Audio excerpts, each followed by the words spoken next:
我出差刚回来，老爸就说有人把他的腿强行拉走了。我立马推着轮椅上的父亲进车库查看，我的心猛地一沉，我站直身体，目光扫过整个车库，看见不远处几个老邻居正围在一起。我推着轮椅一步步走向那群人，人群的议论声戛然而止，所有人的目光都聚焦在我身上。哟，江远啊，出差回来了？王阿姨，我爸的车呢？停在这里的摩托车。哦，你说那个破铁疙瘩，我让人拉走卖了。你说什么？我说我让人给卖了。你那破摩托天天半夜轰隆隆的，吓得我孙子觉都睡不好，天天哭。我这是替大伙为民除害。就是啊，小江，你那车声音是太大了。桂花姐也是为了大家伙好。小江啊，远亲不如近邻，一点小事儿别伤了和气。喏，卖了3000块，都在这儿了，正好够赔我孙子的精神损失费。你拿好，这事儿就算过去了。他把钱往我身前一甩，几张钞票飘落在地，落在我爸轮椅边上。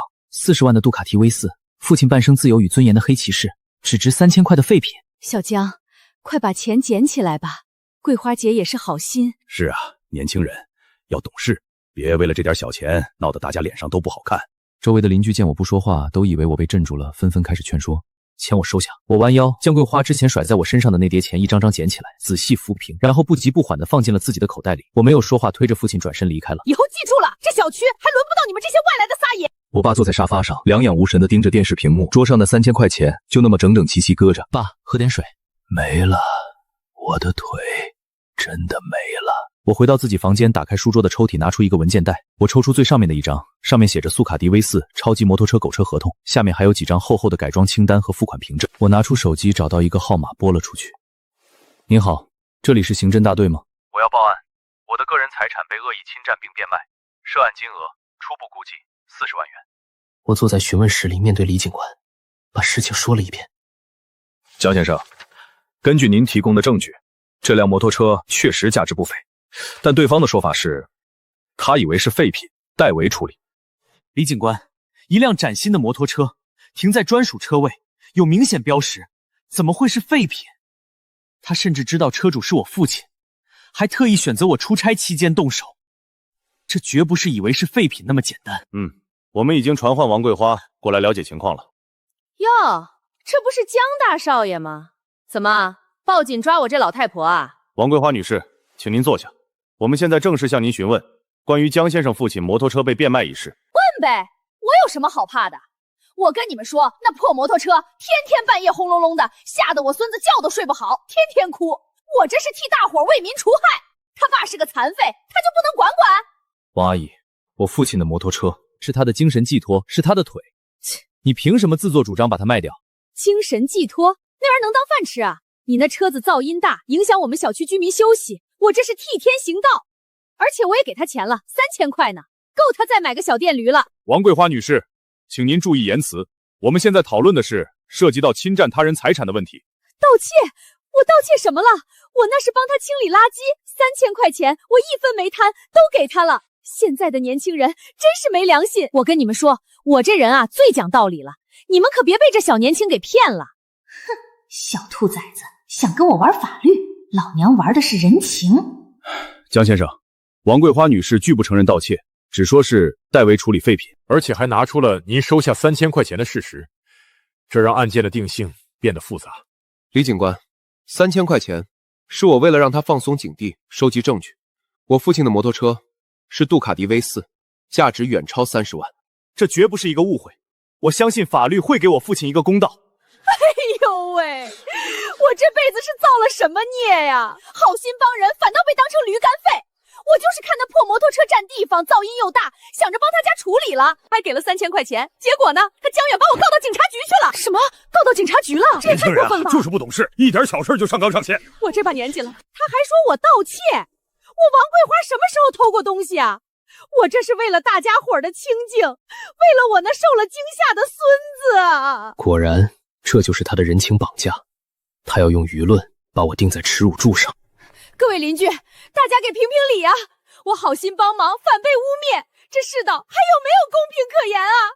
看看他江远，为了点小钱，连自己父亲的清静都不顾了，还把我们这些老邻居都当成了什么坏人吗？我爸坐在轮椅上，看着群里指责我的消息，眼神空荡，脸白的吓人。我没说话，伸手把手机屏幕摁灭了。爸，别看了，我们下楼走走。你干什么？你打我！你欺负小孩！我要告诉我奶奶！我要让她把你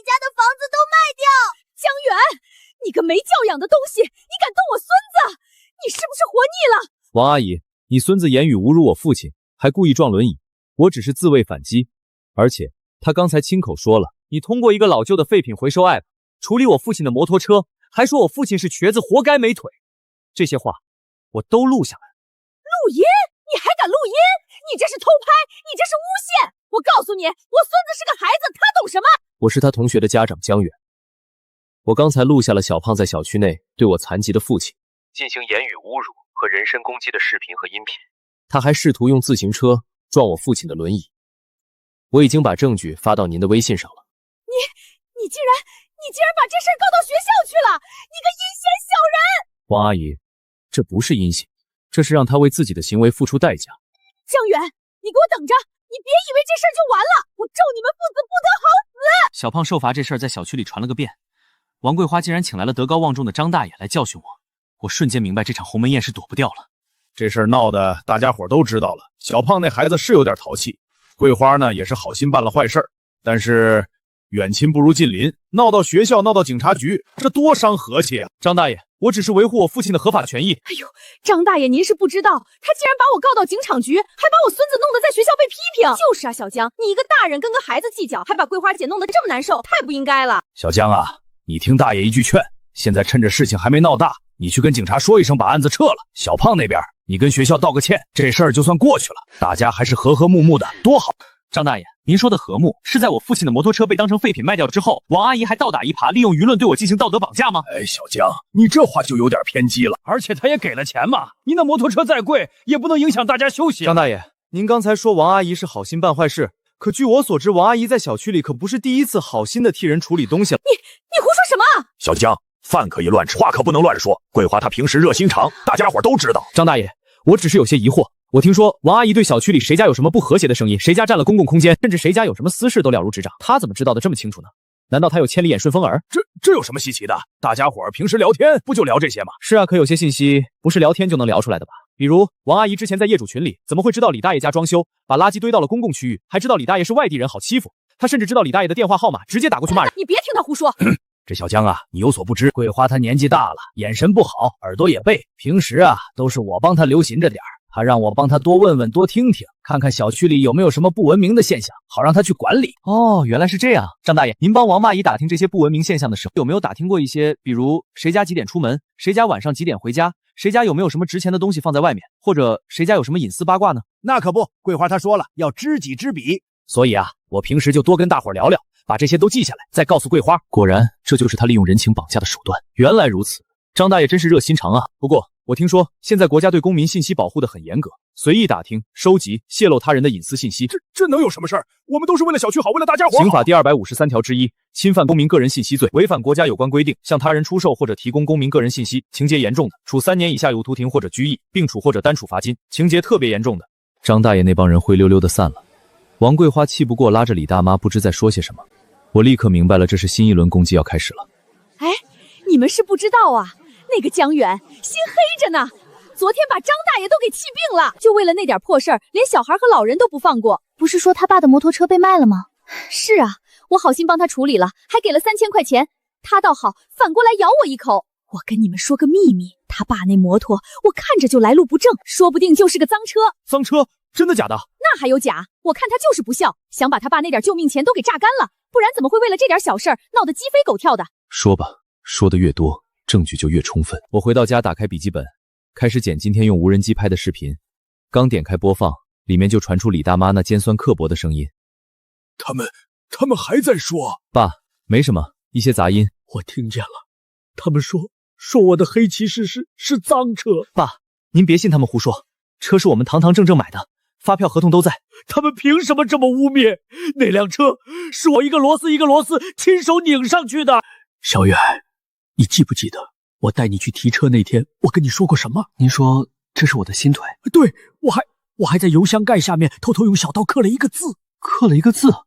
刻了一个远字。我当时想，这车以后就是你的腿，能带着你去任何你想去的远方。只有我们俩知道这个秘密，他们就算把车拆了也找不到。爸，我记住了，我把剪辑好的视频配上律师函，发给了小区物业经理和居委会主任的公开邮箱。邮件标题是关于小区业主李长毛女士诽谤他人名誉权的法律警告。谁呀？大半夜的！桂花姐，不好了！有人把我骂江远的话全录下来了，还发了律师函，说要告我诽谤。我推着父亲下楼透气，却被邻居围住了。人群中，王桂花旁边站着的是一个拿话筒的男人。大家快看啊，就是这个江远要把我送进监狱！我好心办了坏事，他这是要把我往死里整啊！小江，你这也太过分了吧！桂花姐都这么大年纪了。是啊，得饶人处且饶人，都是一个院里住着，何必呢？这位就是江远先生吧？我们接到王大妈的求助，说您因为一件小事不仅报警，还对邻里进行威胁，导致小区人心惶惶。请问您对此有什么回应？回应就是王女士所说的小事，是她趁我不在家，将父亲价值40万的摩托车以3000元的价格当废品变卖。我所做的不是威胁，而是用法律维护我父亲的尊严和合法权益。你胡说！什么40万？那就是一堆破铜烂铁！你这是敲诈！这是我父亲摩托车的购车合同、改装清单。这是王女士的孙子在小区公然辱骂我残疾父亲的录音。这是张大爷承认受王女士指使，长期监视、收集邻居隐私的谈话记录。这是李大妈在菜市场公然造谣、诽谤我父亲的视频。王大妈，江先生提供的这些证据，您怎么解释？我没有，他那是伪造的，你们别信他。我是为了小区好。那请问您孙子辱骂残疾老人，也是为了小区好吗？您指使张大爷收集邻居隐私，又是为了什么？你这个阴险小人，你给我等着！小远，我胸口闷。爸，您怎么了？爸，我坐在抢救室外的长椅上，时不时的抬头看向急诊室的门。医生，我爸他怎么样了？病人是突发性的心肌缺血，主要是因为情绪受到剧烈刺激引起的，暂时抢救过来了，但情况不容乐观。不乐观是什么意思？病人的身体本就虚弱，精神状态也一直不好，这次的打击对他来说太大了。如果他的心结解不开，或者再受到任何刺激，如果我没有那么强硬，如果我选择息事宁人，我走进病房，搬了张椅子坐在床边，轻轻地握住父亲露在被子外面的手。我哭了，眼泪一滴一滴地落在了父亲的手背上。我以为我在为他讨回公道，赢回尊严，可我换来的却是他躺在这里生死未卜。这场胜利代价太大，如果再受到刺激，后果可能无法逆转。我攥着父亲的手，盯着他那张霉炫色的脸，整个人都在发抖，像是掉进黑窟窿里，喘气都带着刀割的疼。江先生，病人情况很稳定，但什么？医生您直说吧。但他的求生意志非常羸弱，这种精神打击对他的身体是致命的。我们能做的也只是维持他的生命体征，真正能救他的只有他自己。家属，请您出去一下，我们需要给病人做例行检查。我放开父亲那冰凉的手，出病房，坐在医院走廊的长椅上，看着手机屏幕上王桂花在业主群里发的语音。哎呦喂，真是报应啊！谁让他儿子那么不孝，为了点钱把亲爹气成这样，老天爷都看不下去了。我的手指猛地收紧手机，差点被我捏碎。就在这时，手机铃声突然响起，是我的律所同事打来的。江远，你爸怎么样了？我听小区里的人说，我爸还在抢救。江远，你现在要不要考虑一下跟王桂花和解？他那边放出话来说他孙子受了惊吓，要反告你。而且你父亲现在这样，如果你撤诉，他或许会收敛一点。撤诉？你让我撤诉？你让我看着我爸躺在这里，看着那个女人逍遥法外？江远，我知道你很难。父亲骑着他心爱的杜卡迪，带着我穿梭在山间公路上，他那宽厚的背影像一座山一样，给我无尽的安全感。小远，看好了，这才是真正的自由。我猛地睁开眼，回到了冰冷的医院走廊。他那辆曾象征着自由的黑骑士，现在却成了他生命垂危的导火索。告诉王桂花，我绝不涉诉，我会让他为他所做的一切付出应有的代价。挂断电话，目光重新投向病房。我必须为他找回他的腿，找回他的尊严，找回他曾引以为傲的自由。我走进父亲的书房，从抽屉里拿出那早已泛黄的笔记本，上面写着几个字：黑骑士改装日记。我一页一页的翻看，突然一张泛黄的照片滑落出来。我捡起照片，上面是年轻的父亲，笑容灿烂，跨坐在一辆崭新的杜卡迪 V4上，车身上一个模糊但独特的彩绘图案赫然入目。照片背面，父亲用钢笔写着一行字：我的黑骑士，我的自由。我的指尖抚过父亲熟悉的字迹，那上面记录着零件的型号、调试的数据，甚至还有他骑行时的心情随笔。爸，您放心，我一定会把它找回来。我的手指停在某一页一张复杂的电楼图上，凑近了仔细看，标注了一行小字，这让我一惊。上面写着守护之眼 T800型行车记录仪，具备24小时云端同步功能。这意味着，就算车被拆了，证据也可能还在。我坐在电脑前，手指在键盘上飞快地敲击。根据日志里记录的云服务器地址和初始密码，我尝试登录。我点开了视频列表，但我的心又沉了下去。最近的上传记录停留在了我爸出事那天，之后就再也没有更新。王桂花动手的时候，记录仪显然没有开启。不能就这么放弃，一定还有别的办法。我关掉云服务器页面，直接进入了他的后台数据库。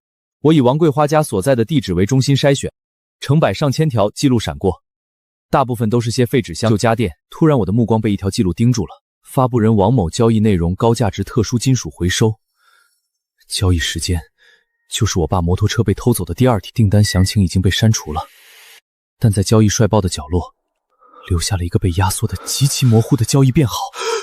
被删了？不，这不是简单的删除，这是专业的反侦查手段。对不起。您好，请问是江远先生吗？你是谁？我叫林蕊，是一名律师，您可以在网上查到我的职业信息。我不需要律师。江先生，我不是来推销业务的，我在一个法律论坛上看到了您的求助帖子。那又怎样？我对您的案子很感兴趣，这不是一个简单的财产纠纷案，我想我可以帮到您。帮我？你知道对方是谁吗？你知道他把整个小区的舆论都玩弄在股掌之间吗？我知道，所以我才来。您需要的不是妥协，而是更专业的武器。进来吧。江先生，您做得很好，您收集到的这些已经是非常有力的间接证据链了，尤其是那个老街坊回收站 App， 这很关键。可线索断了，对方很专业，我查不到任何东西。您查不到，不代表警察查不到。我们可以提供足够的证据，让警察相信这是一个完整的犯罪链。你看这条，有人提到王桂花这几年帮邻居处理了不少废品，而且每次都神神秘秘地联系同一个地方，一家叫老家坊的回收站，还说他能从里面拿不少回扣。我盯着屏幕上那行字，仿佛终于看见了一丝被撬动的希望。就是这个老街坊回收站，还有回扣，这2件事一对上就全通了。没错，他有一个固定的销赃和利益渠道，这已经不是简单的邻里纠纷，而是涉嫌团伙销赃。我们必须找到其他受害者，只要有人肯站出来，形成证据链，就能把他定死。我也是这么想的，但我们不能贸然行动。王桂花在小区里根深蒂固，贸然上门只会打草惊蛇。那我们怎么办？我们从最容易被攻破的点开始。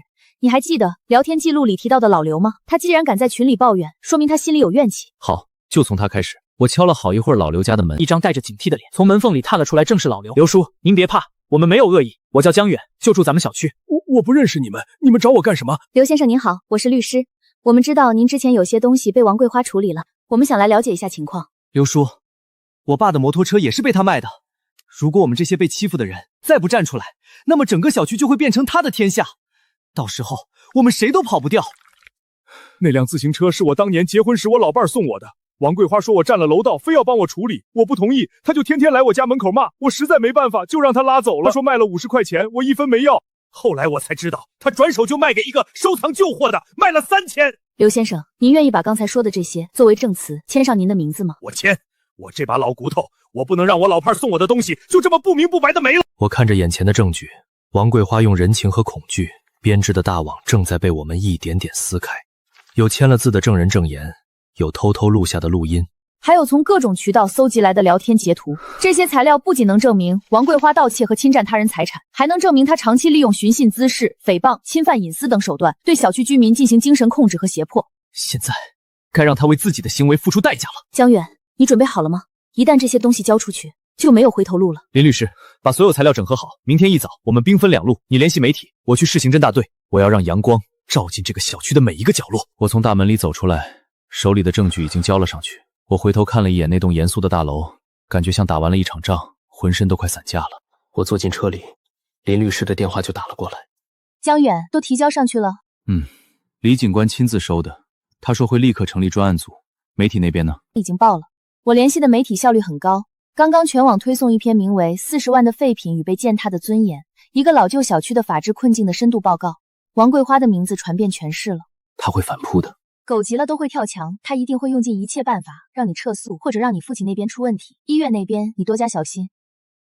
我明白。我坐在病房外的长椅上，看到王桂花拎着一个果篮朝这边走了过来。我没说话，在手机上不动声色地按下了录音键。哎呦，江远啊，我来看看你爸，听说他住院了，我这心里难受啊。这里是重症区，不能探视。江远啊，我知道你怪我，可我真不是故意的。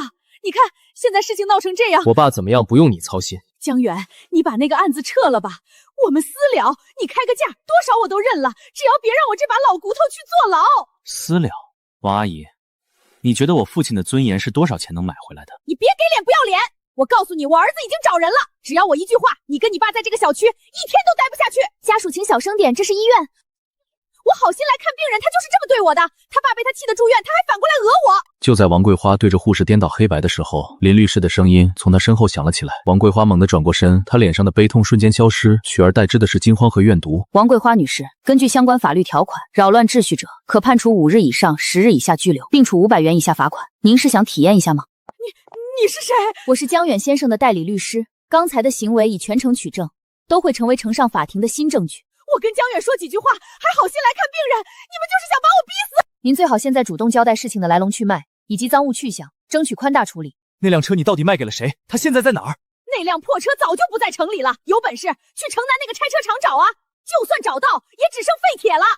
王桂花那几句疯话，跟惊雷似的在我脑子里炸开。城南拆车厂。不知此时，我盯着他落荒而逃的背影，直到他消失在走廊尽头。江远，你听到了吗？城南拆叉厂，这是他无意中说出的关键信息。在法律上，这可以作为我们申请警方搜查令的重要佐证。我听到了，他以为把车拆了，我们就没办法了。他不知道，只要能找到残骸，找到我爸留下的标记，就能把这案子定死。我们正说着，我爸病房的门突然开了，一个医生快步走了出来，我心里咯噔一下，赶紧迎了上去。医生，我爸他是不是出什么事了？刚才护士进去检查，发现他醒了，意识很清醒，还在念叨着你的名字，说要见你。病床上的父亲虽然还戴着氧气片罩，脸色也依旧苍白，但他的眼睛此刻却亮得惊人。我听见你们在外面说话了，那个女人她是不是招了？爸，您别激动，我们找到线索了，很快就能把黑骑士找回来。好。江叔叔您好，我知道您现在身体还很虚弱，但有几个关键问题可能需要您回忆一下，这对于我们找回摩托车至关重要。丫头，你问吧，只要我这脑子还转得动。好，江叔叔，您还记不记得那天他们来搬车的时候是几个人？长什么？是2个男的，一个高个子，脖子后面好像有块蝎子纹停，另一个矮一点，口音像是城南那边的，蝎子纹身，城南口音，这些都是重要特征。江叔叔，您之前跟我提过，您在车上留下了一个只有您和江远知道的特殊标记，您能详细说一下它的位置吗？我在油箱盖下面用小刻刀刻在金属内侧，刻了一个远字。这车以后就是你的腿，去任何你想去的远方。我眼泪再也忍不住滑落。爸，您好好休息，剩下的事都交给我，我一定把您的腿找回来。它不是我的腿，也是我想给你的自由。他眼中散发着释然的光。去吧，儿子，把自由找回来。我坐进车里，林律师上了副驾，脑子里只有城南拆车厂。江远，你先别激动，拆车厂鱼龙混杂，直接过去未必能问出什么。我明白，但我们必须去，哪怕是废铁，我也要带回。我跟林律师下了车，一个精瘦的中年男人正蹲在门口抽烟，见我们来了，立马警惕地站了起来。老板，打听个事儿，最近收到过红色杜卡迪吗？杜卡迪？那是什么玩意儿？我们这只收废铜烂铁。老板，我们不是来找麻烦的，受王桂花委托处理后续。王桂花？不认识。这是王桂花案立案通知书，只是想找回当事人的东西。我可什么都不知道啊！当天就让城南金哥拉走了。纹蝎子的男人正坐着喝茶，我看到他就想起父亲说的脖子后面有蝎子的那个人。金老板是吧？1个星期前，你是不是从一个姓王的女人手里收了一辆红色的杜卡迪 V4？我当是谁？火气这么大，我这进出的车那么多，我哪记得住？我拿出手机，点开我爸当年和黑骑士的合影，递给他，是这辆。哼，想起来了，不过早就拆了，当废铁卖了。怎么，你想买回去？按斤称。金老板，我们不是来跟你谈生意的，警方已经介入调查，我们有理由相信你这里存放着涉案赃物。小丫头片子，你吓唬谁呢？我这是正经生意，有营业执照的。你的营业之范围恐怕不包括拆解、销毁涉案金额高达40万的被盗车辆吧？金哥的脸色变了，他盯着林律师看了半天，能不能找到，看你们运气。林律师，找到了，那个远字。林律师快步走到我身后，蹲了下来，看着那块废铁。我小心翼翼地捧着那块残骸站起身，转身面对那个叫金哥的男人。找到了就赶紧拿走，别在我这哭哭啼啼的，晦气。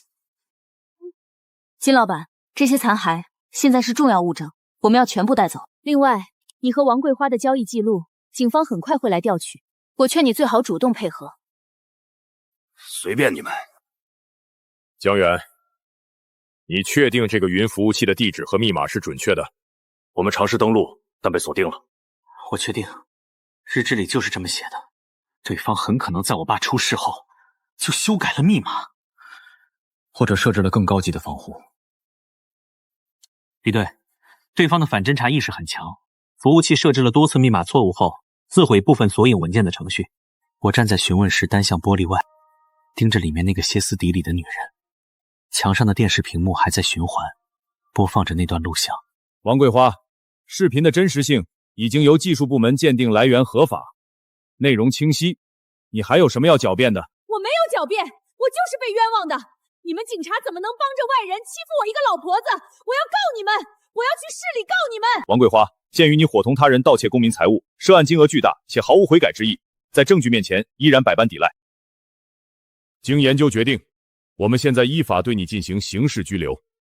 结束了，至少第一阶段结束了。第二天一早，小区公告栏上一张盖着市公安局红章的通告贴在最显眼的位置，公告栏前围满了小区的居民。天哪，还真是盗窃罪啊！这下事情闹大了。我就说嘛，那江远看着不像不讲理的人。王桂花平时在小区里就霸道惯了，警察做得对，这个姓王的就是个祸害。他不光卖了小江他爸的车，还把我老伴儿留给我的自行车给处理了。我今天就要去派出所作证。对，他还把我儿子心爱的滑板车给扔了，说是占地方。各位邻居，请大家安静，我是江远的代理律师，大家可以去派出所登记，提供证据，为自己讨回公道。下午，2名警员押着戴手铐的王桂花从楼道里出来，她低着头走向警车，每一步都走得异常艰难。突然停下脚步，猛地回过头地瞪着我。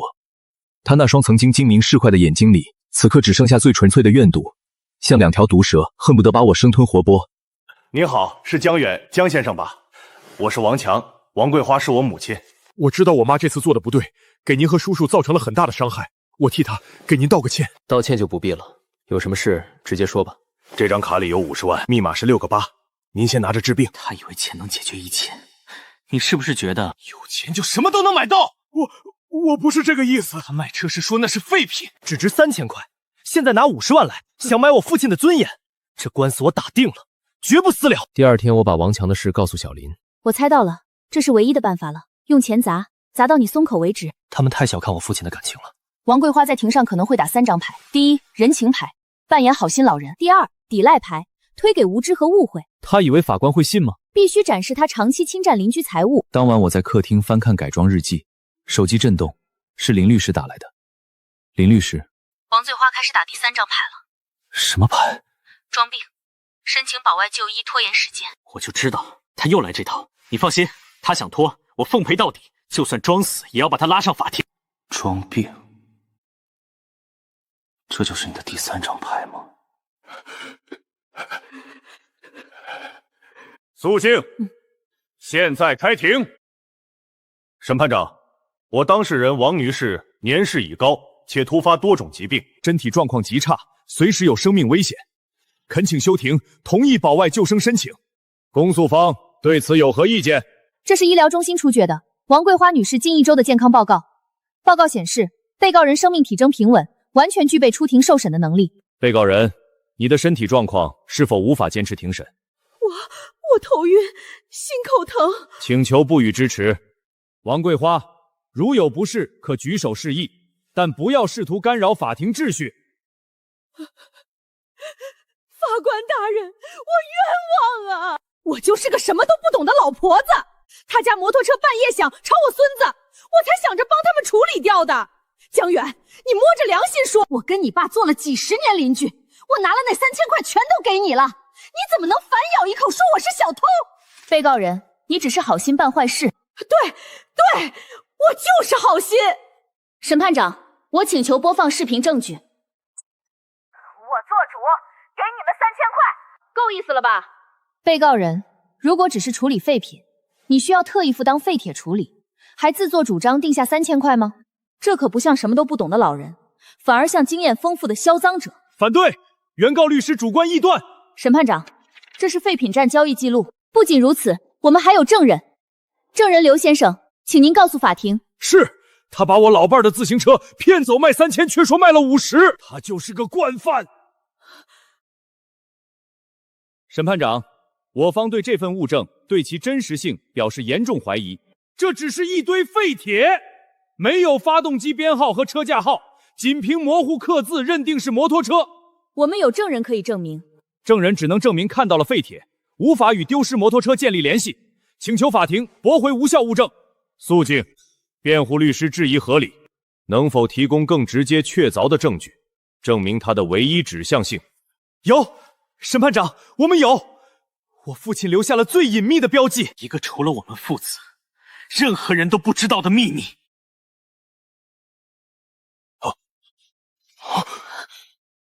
我说完那句话后，全场哗然。王桂花那空洞的眼神里闪过一丝惊慌。原告，请你上前，指认你所说的标记。大家看到的这个远字，是我父亲留下的第一个标记，但这不是最重要的，最重要的藏在这个字的下面。我父亲是一个追求完美的人，他在改装这辆车时，为了加固车架的一个焊接点，他将一小块黄铜打磨成水滴的形状，封嵌在了车架内侧的焊接点上。而那块黄铜是我父亲年轻时参加全国摩托车障碍赛获得的奖牌一角，那上面还刻着当年的年份1998。一派胡言！谁能证明你说的这些不是你现在为了脱罪而编造的谎言？审判长，这是江志国先生亲手记录的日志，请翻到第73页。请技术人员当庭对物证进行检验。报告审判长，我们在被告所说的位置确实发现了一枚被树脂封存的黄铜片，水滴状，上面清晰地刻有1998的字样。经法庭当庭比对，证据链完整清晰，足以证实摩托车残骸确属受害人。3000块，法官大人，我错了，我真的错了，3000块。法官敲下休庭锤的那一刻，我感觉整个世界都安静了。我跟在林律师身后走出法院，解开西装的第一颗扣子，长长的吐出一口气，那口气憋在胸口太久了。去喝一杯。我看着他那带着一丝疲惫脸，点了点头答应了。怎么了？赢了官司还不高兴？高兴不起来，林律师。我以为当我拿出所有证据，让他无话可说的时候，我会觉得很痛快，但我没有。我看着他像一滩烂泥一样瘫在轮椅上，我心里竟然什么感觉都没有。因为你想要的从来就不是把他送进监狱，你想要的是一个公道，一个说法。现在你拿到了。就在这时，林律师的手机响了，他接起电话，只简单的应了几声。是王桂花的律师打来的，他说王桂花在被带回看守所的路上就彻底崩溃了，反复说一句话，他错了，他认罪。现在说这些还有用吗？对于判决来说可能影响不大。江远，你知道吗？这个案子从一开始就不仅仅是你和你父亲与王桂花之间的恩怨，它是两种观念的对撞，一种是根植于我们社会几千年的人情法则，另一种是现代社会的契约精神和法治观念。你的坚持就像一颗石子，投进了那个看似和谐却早已腐朽的池塘里，它搅动的是池底的淤泥。我只是想为我爸讨回公道，但你客观上却让更多像老刘那样的人看到了反抗的希望，也让那些自以为能用人情凌驾于一切之上的人看到了法律的边界。这或许才是这个案子最大的意义。我父亲已经从重症监护室转到了普通病房，他正戴着老花镜看着一本摩托车杂志，看到我进来，他放下杂志，脸上露出了笑容。都结束了。休庭了，等判决。小远，你长大了。